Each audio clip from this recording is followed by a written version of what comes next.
On the campaign trail now, Mitt Romney is on the attack, going after GOP rival Rick Santorum, accusing him of falsely claiming to be a fiscal conservative. Check out this new ad from Restore Our Future. That's the super PAC supporting Mitt Romney. How did Rick Santorum actually vote? Santorum voted to raise the debt limit 5 times and for billions in wasteful projects, including the bridge to nowhere. In a single session, Santorum co-sponsored 51 bills to increase spending and 0 to cut spending. Joining us live, Ford O'Connell, chairman of the Civic Forum PAC and a former director for rural outreach for Senator John McCain's presidential campaign. Also joining us, Alexis McGill Johnson, executive director with the American Values Institute. Good to have you both. Alexis, let me start with you. A lot of think tanks and political groups have studied Santorum's record. The Cato Institute, which is a libertarian think tank, we're putting this on the screen, said, quote, Santorum never met an earmark he didn't like. Taxpayers for Common Sense, which tracks the earmarks themselves, says Santorum secured at least $1 billion in earmarks. The Club for Growth describes Santorum's fiscal record as mixed, while the American Conservative Union gave Santorum a lower conservative rating than Gingrich or Ron Paul based on their voting record. So, in truth, is Romney's attack on Santorum not only accurate, but fair? Well, I mean, I certainly don't want to be in the position of being an apologist for Rick Santorum. Oh, go ahead. But I'm sure that he has probably been, given the fact that he was representing a very center-left state, I'm sure his fiscal conservative record needs to be put in that context. The larger issue here, though, is actually just... Wait a minute. Are you saying he had to pander to the moderates and liberals in an industrial state? Yeah, I'm pretty much that is exactly what I'm saying. And if you should have said it that way. Sorry, if you look at the National Taxpayer Union, I believe they actually graded him pretty fairly when you take that context in, right. Take that into context. But I actually think the larger issue here is his social record, and I think that the more that Santorum continues to talk, right. The more he is going to begin to alienate the general public. Right. And we'll get to that in a moment. I just want to focus on the fiscal stuff because that's a big issue this election year. And Ford, I actually took a look at Santorum's voting record itself, and we'll put that up on the screen. Here it is. He voted against right to work. He voted for No Child Left Behind, Medicare Part D, raising the minimum wage, raising the debt ceiling, and, of course, numerous earmarks.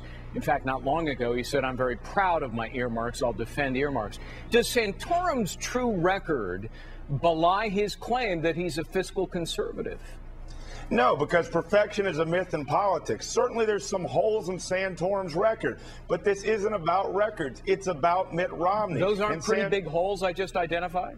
They are holes, but they're still better than President Obama. And frankly, it's really about Mitt Romney because Mitt Romney has not given fiscal conservatives a reason to vote for him. So right now they're backing Santorum. How else could Santorum be, rising in the polls when his campaign doesn't have 2 pennies to rub together and he's running his campaign out of the back of a van? This is about Mitt Romney, Gregg. Well, all right. Nice hyperbole. Alexis, earmarks. I mean, the reason we're talking about earmarks, Alexis, is they're very important among conservative and Tea Party members.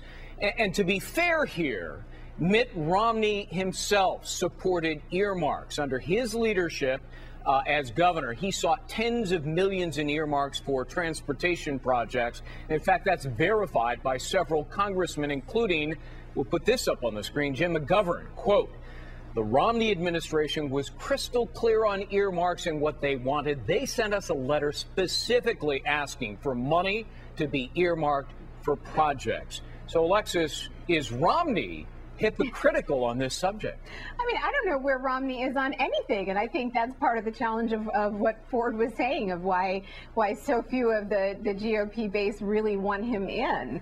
And I also think that, here you have this sense that Romney has the capability, spending $2 million in Michigan and mostly negative ads, and anybody coming up against him is going to be, Superman one day and back to Clark Kent the next. Right. And so I think that they're all over the place. I think the entire GOP field is all over the place, Ford, and it's going to be a huge issue. What about electability, Ford? I mean, it's true that Santorum may lead now in many of the national polls, but if you look really closely, Republican voters still overwhelmingly view Mitt Romney as the candidate best equipped to defeat President Obama. That's according to the latest New York Times poll out just a couple of days ago. How does Santorum, and this goes to Alexis's point, how does Santorum convince swing voters and independents that he's more electable, especially given his conservative stance on the social issues that may alienate moderates?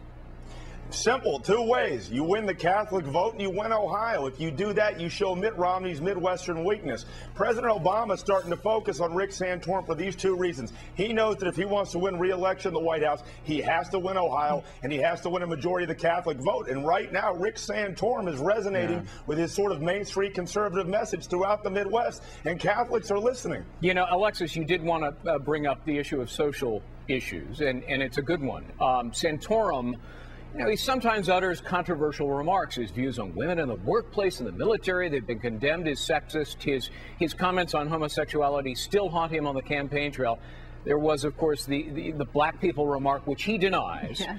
And then yesterday, his statement about President Obama's, quote, phony theology. I mean, look, he ends up spending a lot of time, Santorum does, backtracking, denying, or explaining. So do Democrats view him as a loose cannon, and would they welcome his candidacy as a result of that? Oh, of course. I mean, look, when you look at the numbers of who the president beats versus Romney versus Santorum, I mean, he's overwhelmingly beating Santorum and Gingrich and Paul by huge margins, even though he's also beating Romney as well. I mean, I think the latest of what Santorum said, and I take personal offenses, this is someone who's 8 months pregnant, is that prenatal testing is all of a sudden a bad investment by the government.